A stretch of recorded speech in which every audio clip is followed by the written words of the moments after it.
Selamat pagi anak-anakku. Apa kabar kalian semua di sana? Harapan saya pada pagi hari ini seluruh anak-anakku kelas 9 dalam kondisi yang sehat, sehingga tetap fokus belajar dan bisa menyaksikan video saya.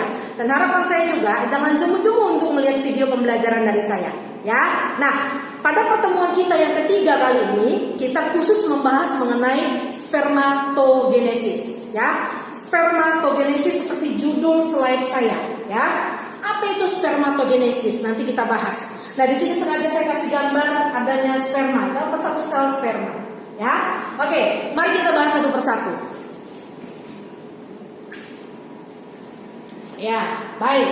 Nah, apa sih pengertian spermatogenesis? Spermatogenesis adalah peristiwa pembentukan sel sperma dengan melibatkan pembelahan sel, baik dia mitosis maupun dia meiosis. Sekali lagi, peristiwa pembentukan sel sperma yang melibatkan peristiwa pembelahan sel.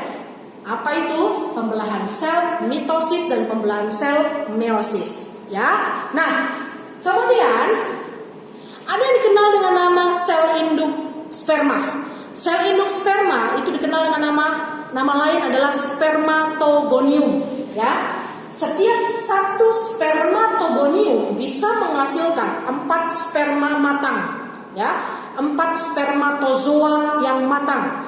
Kenapa dikatakan spermatozoa? Ya, zoa itu bergerak. Zoa itu identik dengan hewan. Hewan identik dengan kegiatan bergerak atau berpindah tempat. Sehingga ketika sperma digabungkan dengan kata zoa, berarti spermanya dapat bergerak berpindah tempat, ya. Nah, jadi satu sel spermatogonium akan menghasilkan 4 sel spermatozoa yang sudah matang, ya. Nah, berikutnya, di manakah terjadi peristiwa spermatogenesis? Peristiwa spermatogenesis terjadi pada bagian tubulus seminiferus yang terdapat pada bagian testis, ya.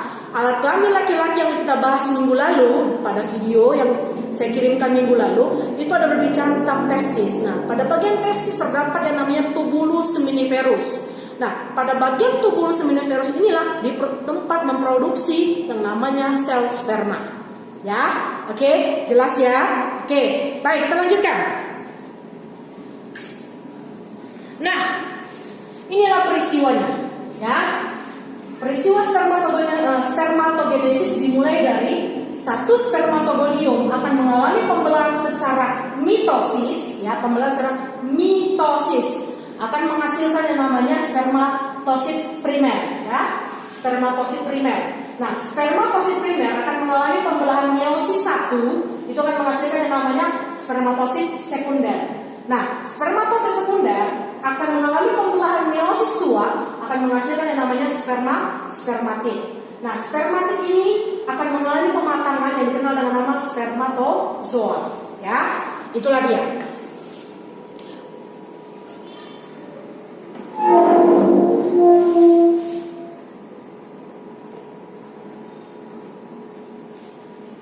Ya, ini dia ya. Sekali lagi, spermatogenesis dimulai dari satu spermatogonium membelah secara mitosis menghasilkan spermatosit primer. Spermatosit primer mengalami pembelahan meiosis 1 akan menghasilkan spermatosit sekunder. Spermatosit sekunder akan mengalami peristiwa meiosis 2 akan menghasilkan spermatid. Nah, spermatid ini sudah bisa menjadi sperma, tetapi dia belum matang, ya. Lalu spermatid tadi berubah menjadi spermatozoa. Itu adalah sperma yang sudah matang dan siap membuahi.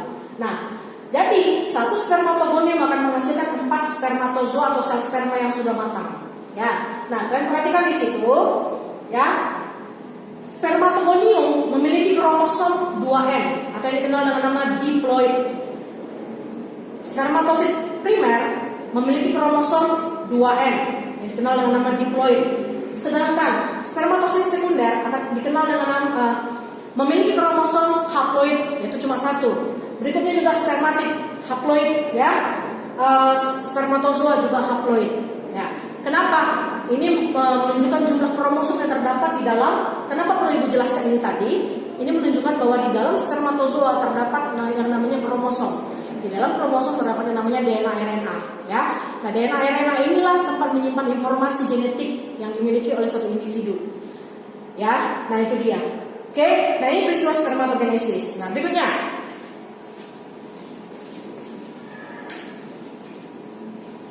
Nah, ini dia tadi seperti yang saya bilang tadi, ya, udah bisa kalian lihat di sini.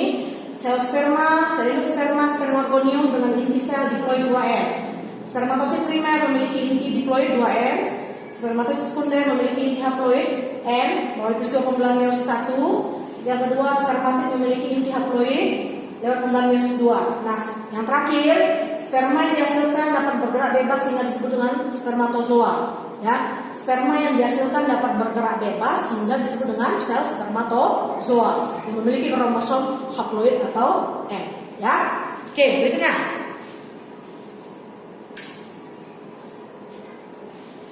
Nah, ini gambar satu sel sperma. Satu sel sperma terdiri atas bagian kepala dan bagian ekor, ya. Bagian kepala dan bagian ekor. Nah, pada bagian kepala terdapat yang namanya akrosom. Ya, terdapat yang namanya nukleus atau inti sel. Terdapat yang namanya sentriol atau bidang pembelahan. Ya, nah kemudian pada bagian ekor terdapat yang namanya mitokondria. Nah, di sinilah nanti akan dihasilkan yang namanya energi. Nah, berikutnya ada membran plasma, kemudian ada ini kan bagian ekor tadi ya, ini bagian ekornya.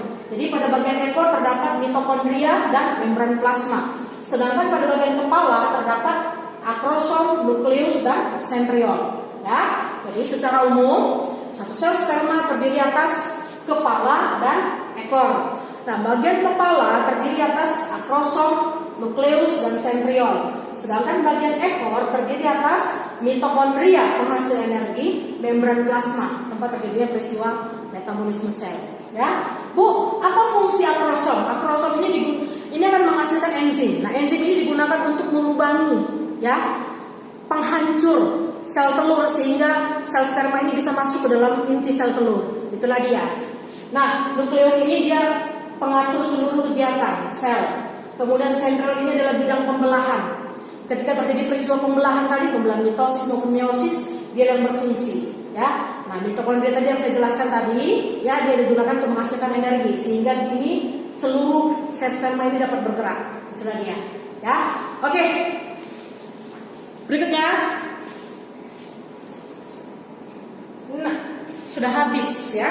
Sudah habis ternyata. Nah, demikian video pembelajaran mengenai spermatogenesis kita ya pada pagi hari ini. Nah, jangan lupa saksikan video yang kedua mengenai alat reproduksi pada wanita. Ya, oke. Demikian video pembelajaran kita. Jika ada yang mau ditanyakan, silakan tanyakan di grup WA kelas masing-masing. Oke, selamat pagi, tetap semangat.